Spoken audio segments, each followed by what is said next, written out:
What's up guys?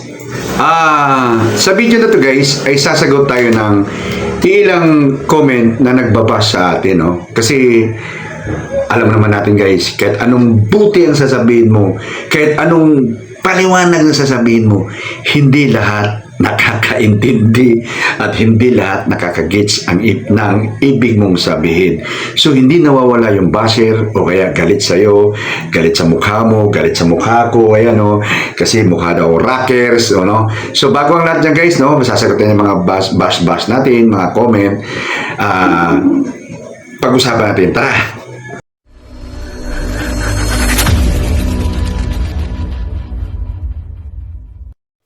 Alright guys, welcome sa Riddles TV, 14 years more or less bilang security officer, security guard, no?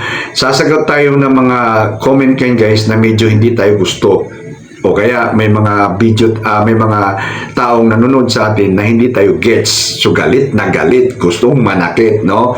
So ito yung sagot natin sa mga comment na medyo nagbabasa sa atin, no? So ayaw ko sana patulan kasi nga hindi naman mawawala ang basher, no? The more basher daw, the more daw lalaki ang iyong channel. Pero ako guys, ayaw kong okay lang naman mainggit, okay lang naman magalit sa akin kasi hindi type yung mukha ko, hindi type yung dating ko. Pero yung guys, yung ayaw ko lang yung hindi nagigets yung sinasabi ko sa video, no? So gusto ko lang i-kuha sa inyo, disclaimer, lahat ng sinasabi ko ay totoo kong pinagdaanan, realidad ng mga salita. Yan ay first-hand experience. First-hand happened to me mismo. Hindi ako nagsishare ng mga idea na hindi galing sa aking karanasan. Kaya kung nakikita nyo, wala akong hawak na mga script. Kasi yung script ko nasa isip at nasa puso ko dahil pinagdaanan ko. Pakita ko sa inyo lamesa ko. Ayan, pinatungan ko ito, walang script yan. Wala akong binabasa, no. So bago ang lahat guys, baka magulat kayo. Sinasabi kong security officer, security guard, mahaba buhok, naka-earrings, parang model, parang mga rappers, parang singer, kumbaga, band singer. Kasi guys, ako po ay isa ng retired na po ako, hindi na po ako active, no? So baka magulat kayo, bakit mahaba ang buhok ko? Kasi nga, nung nagagwardya ako, ay puro kalbo-kalbo, mga ano-ano dyan, ang pangit tingnan, hindi mo magawa yung anong style ng buhok na gusto mo. So ngayon, binabawi ko na, kasi I can do what I want, di ba? Kasi wala na akong amo. Isa na akong freelance, no? Kaya ko nang gawin ang gusto kong gawin sa sarili ko.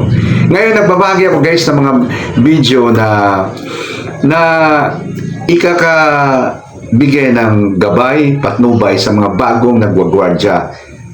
No? Kasi ako nung nagwagwardya ako, wala akong patnubay, walang YouTube dati, no? So, pumunta lang kayo sa channel ko, ayan. Pindutin nyo yung playlist dyan. Pag napindot nyo yung playlist, ito yung lalabas, ito. Pumunta kayo sa Security Guard Matters, no? Nandyan lahat ng mga natin, yung mga video natin regarding gwardya, no? Regarding sa mga karanasan. Ngayon, kung nagtatanong ko yung sino ba tong tao na to? Ito ba scammer? Ito ba kapanipaniwala? Dapat magpaniwalaan natin to. Ang dami kong video dyan. Personal na video.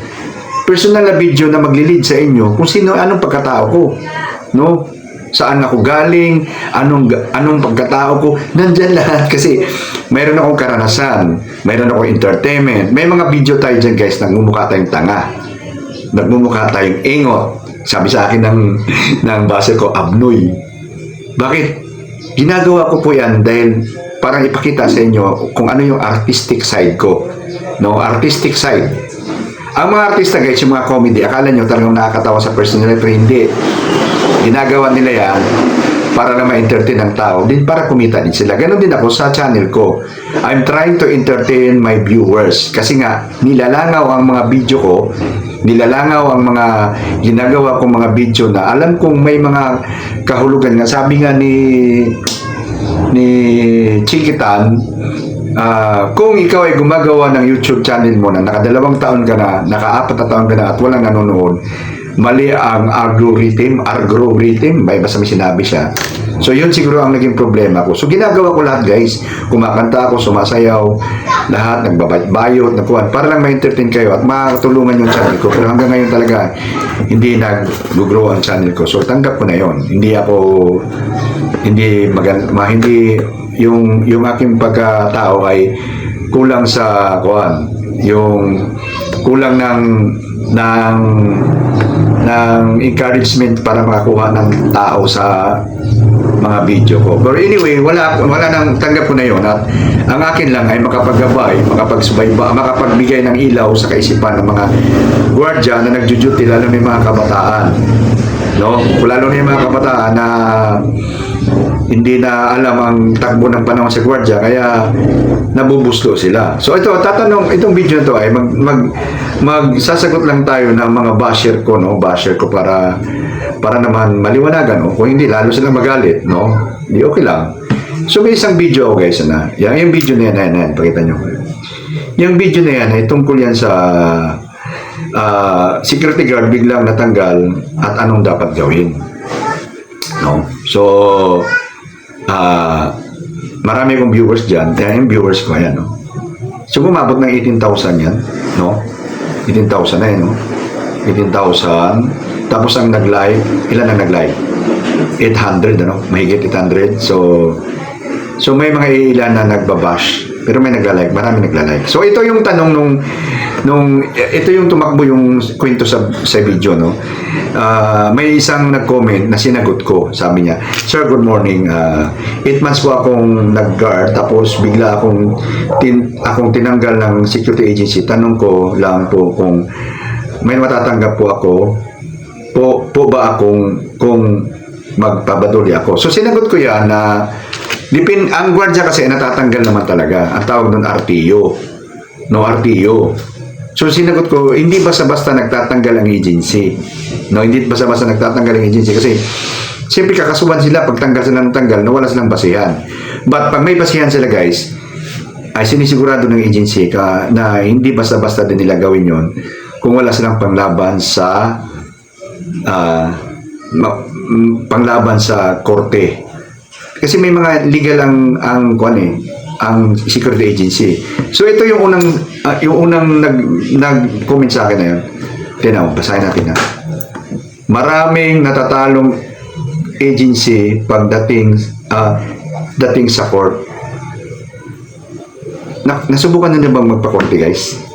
Nasubukan niyo na bang mag-file ng kaso sa korte? Kung gaano ka proseso? Kasi ang pinag-usapan natin 9 months 8 months Di ba nasa ako niya 8 months? Kung 8 months ikukorte mo yan, magkano makukuha mo dyan? At magkano gagastusin mo? At ilang taon, ilang buwan ka maghihintay para ka lang manalo? At subukan nyo magpakorte kung basta-basta ba kayo mananalo. Maraming nananalo, totoo. Pero yung sobrang halata ng nanggugulang, ng aapi, at ang dami nilang complainant, hindi lang isa. Halos buong detachment nag-complain sa agency yan, mananalo. At may isang magbaback up sa mga complainant, kung hindi politiko, yan si Rapi Tulfo. Okay? So yun ang hiniwatig ko doon sa video na bakit kailangan mo magbigyan ng bakit kailangan mo sayangin ang time mo? Move on. Pag ganun, move on ka. Kasi sayangin mo lang yung oras mo. Basta-basta papapatalo yung agency. Hindi. Tapos pagkatapos matalo, 8 months mo lang pinag-uusapan natin na magkano nang bibigay sa'yo. Magkano ginastos mo sa oras na sinayang mo. So hindi basta-basta magpakorte, guys. Kaya ako dati nung ako, bakit? Ay sus, wag na. Mag-move on na lang ako. Mas marami pakikitain ko. Okay? Okay, ito ulit. Dito tayo. Ang tanong kung may makukuha ka ba? O galit na galit to. Ang tanong daw kung may makukuha, may follow-up question pa siya ito. Ang layo ng tanong sa sagot mo. Dandan. Ang layo ng tanong sa sagot mo. Ano ba to? Pababagsak, papaan, so makita mo na medyo kuhan. Kasi siguro ang gusto niyang malaman kung anong matatanggap mo pag tinanggal ka ng agency? Or una-una, iba RTO Ang RTO hindi tanggal yan. Back to unit lang yan. Baka isipin mo, tinanggal ka sa pinagjutihan mo, tinanggal ako. Illegal dismissal to. May matatanggap ako rito, magdemanda ako. Wala kang matatanggap doon. RTO ka nga eh. O ngayon, kung bigla kang tinanggal sa agency mo, bigla kang tinanggal ka, illegal dismissal talaga. May matatanggap ka talaga. Tulad ng mga computation na binigay ng DOLE na half month salary mo, i-compute yun sa kung ilang taon ka sa agency mo. O kung 2 taon ka lang, magkano ba ang kuhan? Half month. Palagay 20 mil. So 20 mil half month noon, 10,000. No? At mga 13-month pay mo, cash ban mo, ibibigay ng agency yun. Yun ang matatanggap mo. Kung kunwari tinanggal ka ng illegal dismissal at ikakaso mo yun sa korte, sabi ko nga, ikakaso mo yun sa korte. Pero hindi gagawin ng agency yun. Gagawa sila ng mga pamamaraan na magkakaroon ng tinatawag na legal ang kanilang ginawa. Tulad ng nakikita kasi nila sa mga TV, lalo na sa kay Tulpo, na tumatanggap ng malalaking halaga ang mga gwardiya na nagdidemanda. Kasi guys, kaya nakakatanggap ng malaking halaga yon. Kasi nga, una-una, yung agency ay nagbibigay ng under minimum. Palagyan na natin, huwag tayo mag-usap tayo sa maliit na halaga. 10 piso ang minimum. Sinisilduhan ka lang ng 5 piso. So, merong diferensya ng 5 piso kada araw. Iko-compute yun, pero ngayon nakaalam ko 3 years na lang. Dati kasi hanggang 7 years o hanggang 10 years, binabayaran, back pay ang tawag doon. Kaso lang, medyo nagreklamo binigyan siguro ng pabor yung kumpanya na lalong malulugi sila pag gano'n ng kwan. So, 3 years na lang ang binibigay. So, kung hanggang 3 years lang ang back pay na ibibigay sa iyo ng kumpanya kung mananalo ka sa korte, no? So, ngayon, bakit kailangan patagalin mo ng ilang taon para ka di ba? So, ganun lang kaya naisipan ng iba, ano matanggap. Ang pinag-uusapan natin doon sa video ay 8 buwan lang naman siya. So, galit na galit sa akin yung anong matanggap? Anong matatanggap mo sa 8 buwan ka? Kung illegal dismissal, baka ilaban pa ng agency yun na provisionary pa lang yan. Hindi pa umabot sa provisionary period yan. Di ba? So, yun ang gusto niya siguro malaman kung ano matanggap. Okay, palagay natin, sige, ano matanggap?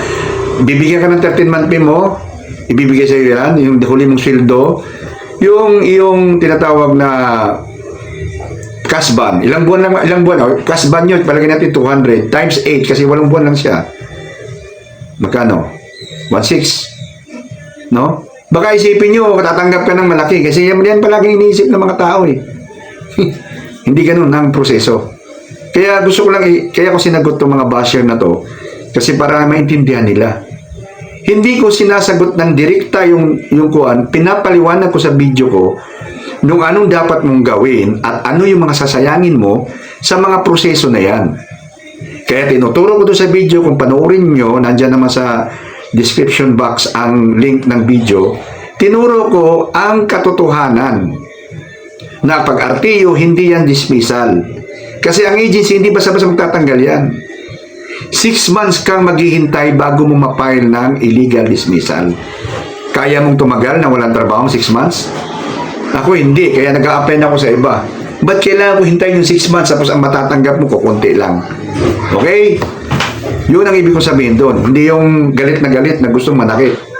Dito tayo sa sunod. Okay. Ito, isang kwan. Kung ganyan ang gagawin nila para pahirapan ang mga SG, may tulpo na handang tumulong lalo na sa mga SG na minamaliit na mga agency. Okay? Una-una, oo, si tulpo tumutulong. Pero hindi lahat. Hindi po lahat natutulungan ni Tulpo. Subukan yung pumila kay Tulpo. Kung makakatagal kayo doon ng sobrang haba at sobrang tagal ng hintayan. Tapos ang pinaglaban mo lang ay 8 buwan. Dahil illegal dismissal, kahit 3 taon nga eh. Kaya tinuturo ko sa mga video ko kung paano ka mag-ipon at magbigay, maggawa ng magdagdag ng value sa sarili mo para kumita at makahanap ng iba. Ng ibang agency na magbibigay sa iyo ng tamang pasahod. Huwag niyong hintayin na pumunta kayo sa proseso. Kasi kaya nga ngayon dito sa bansa natin, di ba? Sinong nakukulong? Yung maliliit. Kasi nang madaling maapi. Pupunta.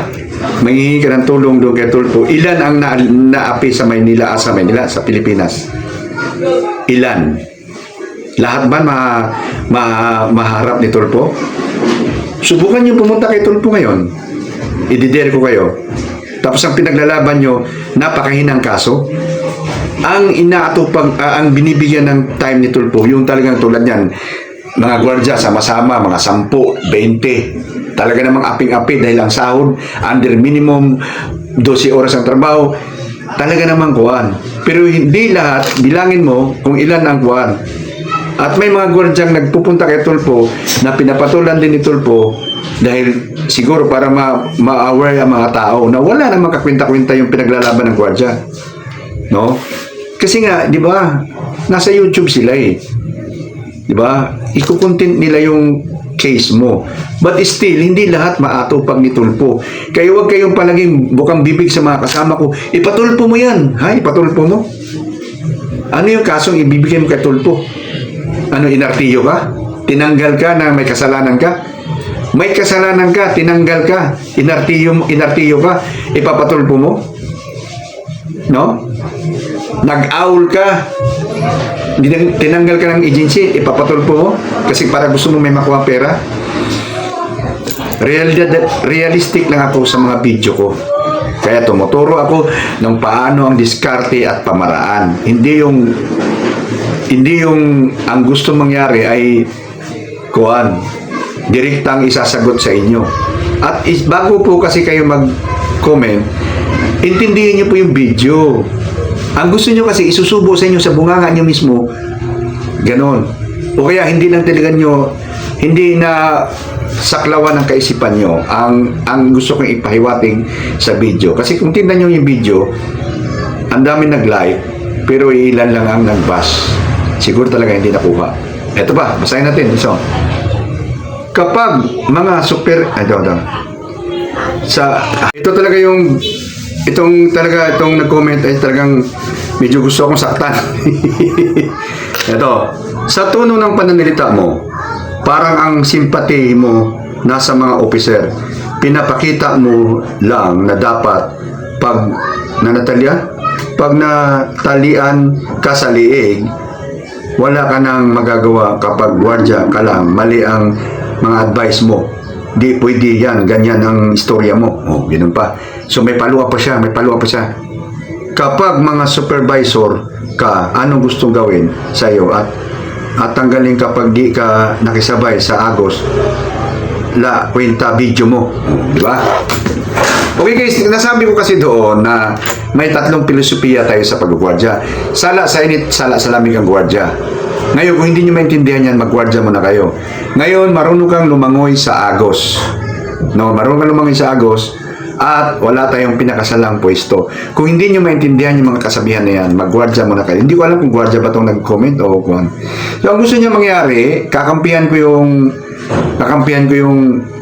kumbaga, ikukonsinti ko ang mga yung comment, yung dapat ang salita ko, kukonsintihin ko, yung kakampihan ko yung mga gwardya na alam kong mali din minsan ang ginagawa ng gwardya, no? Tulad niyan, tinanggal siya, doon sa video tayo mag-usap pa, tinanggal siya sa agency. So hindi, sabi ko doon sa video, hindi ko alam kung tinanggal ka ba ng agency o tinanggal ka na sa pwesto mo.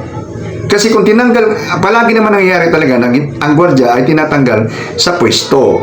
So RTO nga tawag noon, hindi po yun illegal dismissal. Ngayon, kung tinanggal ka ng agency, sabi ko nga, hindi basta-basta nagtatanggal ng agency kasi alam nila yung legal process, no? Kasi ngayon, pwede kang tanggalin ng agency pag may mga sobra-sobrang violation, malaking violation ka. sa company rules. At kung may violation ka at nagdoli ka, siguraduhin mo lang na malakas ang iyong hawak na kaso na mananalo ka. Kasi nga may violation na ginawa ka, no? So hindi ibig sabihin na ang gusto niya kasing mangyari noon, at sabi niya kung hawak daw sa liig ang isang gwardiya, hindi para daw kampi daw ako sa supervisor. Pinagdaanan ko yan, gwardiya din naman ako officer din ako. Guys, kung hindi ka marunong lumangoy sa agos ng detachment mo, hindi ka marunong marunong makibagay, makisama, dahil gusto mong ipakita na superior ka rin, hindi ka tatagal sa duty ng gwardiya. Hindi ibig sabihin hawak ka sa liig nun. Natural, you obey your chain of command. Pag sinabing push up ka dyan, dahil na-late ka, pumus up ka. Hawak ba sa liig yun? Sa ayot sa gusto natin guys, lalangoy tayo sa agos para tumagal tayo. May superiority ang mga security guard.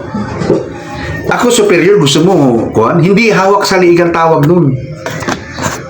Obey your chain of command.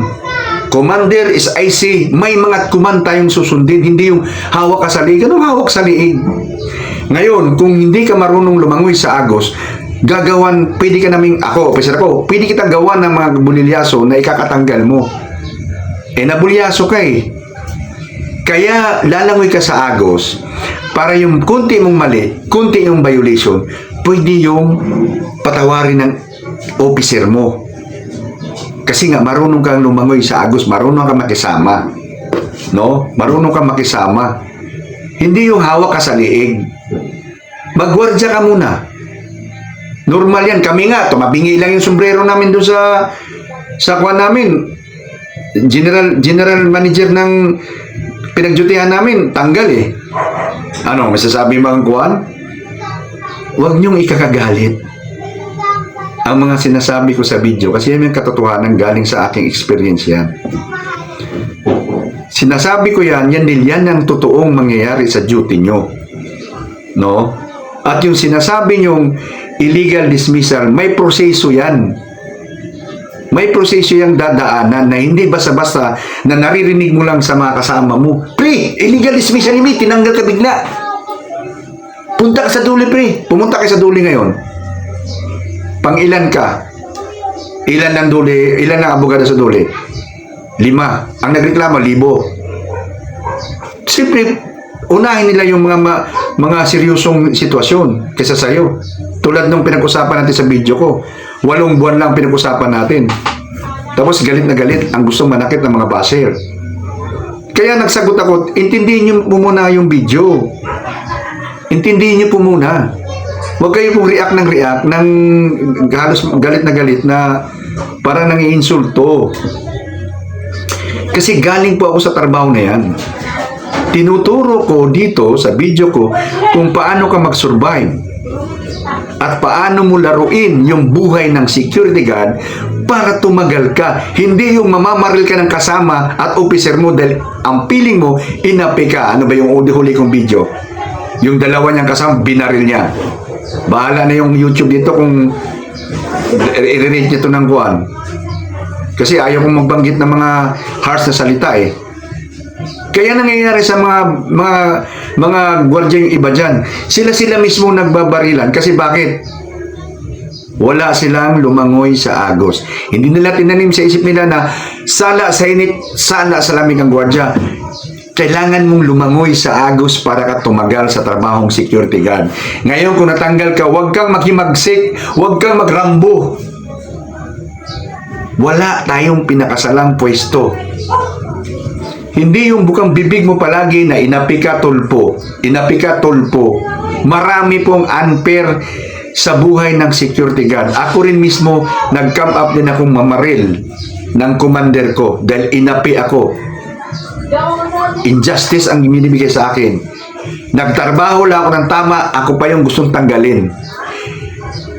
Nagrally ang lahat ng detachment namin. Ako mag-isang naiwan sa gate. Kasi ako yung officer doon. Ako mag-isa. Matapos mag-rally yung mga kasama namin din, nag-away-away yung mga leader. Nag-rally sila. Pagkatapos nung ginawa kong kabayanihan, ako lang mag-isang tumayo doon sa gate. Ako lang mag-isa. Silang lahat nagrally na yung mga kasama ko. Alam mo, naging galit sa akin yung mga kasama ko.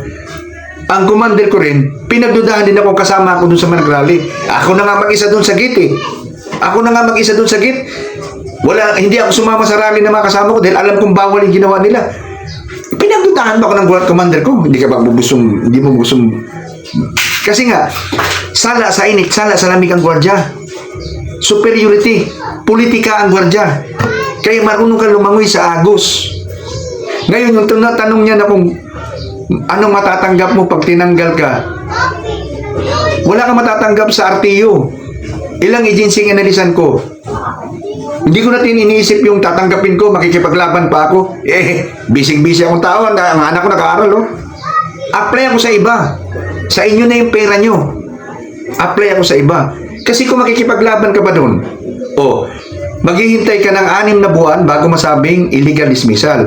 Pagdating ng illegal dismissal, 6 buwan, papile ka ng kaso. Ang kadalasan na nanalo sa mga malalaking agency o kaya mga agency na yan ay may nasa likuran nila. Si Tolpo, politiko, mayayaman, nagsuporta. Tayo mga gwardya, halos wala nga tayong pangmerinda eh. Kaya ang gagawin na lang natin, dito, utak ang gamitin natin para hindi tayo mahirapan. Anong ginagawa? Habang nagjo-duty ako, wala sa ayos tong agency na to. Habang nagjo-duty ko, apply ako na iba. Nung matanggap ako dun sa agency kabila, resign. Sir, resign na ako, sir. Hindi ko na kaya yung trabaho rito. Pero may trabaho na pala ako dun sa kabila. Ganon. Ngayon, yung mga sinasabi lang, ang agency ay talagang gugulangan nila yung mga gwardya nila. Ikaw na lang gwardya ang gagawa ng paraan na ma-recover. Ano ba dapat mong paraan gagawin? Huwag mong sayangin yung sahod mo. Maglagay ka ng additional knowledge sa sarili mo. Kunwari, ako, sample ko lang. Palagi ko sinasample sa mga video ko to. Dati, hindi ako marunong mag-drive eh.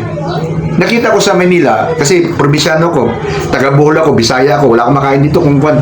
Nakikita ko, ang daming sasakyan. So, ibig sabihin, kailangan ng driver. Iniiwan yung susi doon sa gwardya. Tuwing gabi, hindi na-drive ko para matuto ko mag-drive. Dagdag kaalaman ko yun. Yun yung tubo ko. Huwag mo lang ibangga kasi tag nabangga mo, bayad ka, tanggal ka pa. Pagsikapan mo matuto ka ng maayos. Yun. Ito pa, may pamilya ako, nagtrabaho ako, nagpaparal ako mga anak, nag-aral ako ng computer kasi ang kurso ko ay seaman. Nasa lam job ako, hindi naman ako nasa barko. Anong gamit ng seaman kong kurso? Nag-aaral ako ulit ng computer, dinagdagan ko yung kaalaman ko. Kaya nung na-hire ako bilang regular na sa kumpanya, may panglaban ako, marunong na ako sa computer. Ganun yun. Yun ang dapat mong gawin sa sarili mo. Kung college graduate ka ngayon, huwag mo nang isipin yung apply, gamitin mo yung pagka-college graduate mo. Pangsamantala yung gwardya. Pangsamantalang trabaho lang yan. Kasi hindi naman talaga yan pangmatagalan. Tumatagal lang tayo dyan pag na-dead-end na. Tulad ako, dead-end na ako. Lahat ng ginawa kong mga diskarte ay lumipas, walang nangyari. Dead-end ako, napunta lang ako sa security guard. Pero habang nagsisecurity guard ako, tinatrabaho ko makapag-resign ako ng maaga. Makapag-retire ako ng maaga kasi hindi ko talaga gustong maging security guard. Napilitan lang ako dahil wala akong choice. Yun ang maraming hiring. Hindi ka naman pwedeng mag-apply sa kung kasi puro bakir-bakir naman. Sino bang kilala ko? Bisaya ako. Palagi kong sinasabi, Bisaya. Kung alam niyo lang yung buhay ng Bisaya noong mga 70s, 80s dito sa Maynila, exploited ang mga Bisaya rito. Baka hindi nyo alam. Okay? So I hope na maliwanag sa kaisipan nyo ngayon o kaya lalong magalit ang nagbabasa akin ngayon. At least sinagot ko yung mga baser ko na hindi nila iniintindi ang video na ginagawa ko.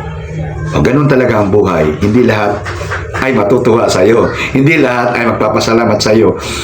Binuksan mo na yung pintuan para sa karamihan, para maliwanagan ang kaisipan, maliwanagan ang kanilang madiskarte nila sa buhay. Binigyan mo na ng ilaw, daan, instead na pasalamatan ka. ibabas ka. Anyway, guys, sabi ko nga, ganun ang buhay. So guys, I hope na nakapagbigay ng paliwanag to sa inyo. Mabigyan nyo ng like. Kung hindi, dislike the video. Dislike. Ano guys? Kita-kita tayo sa next video guys. Bye-bye!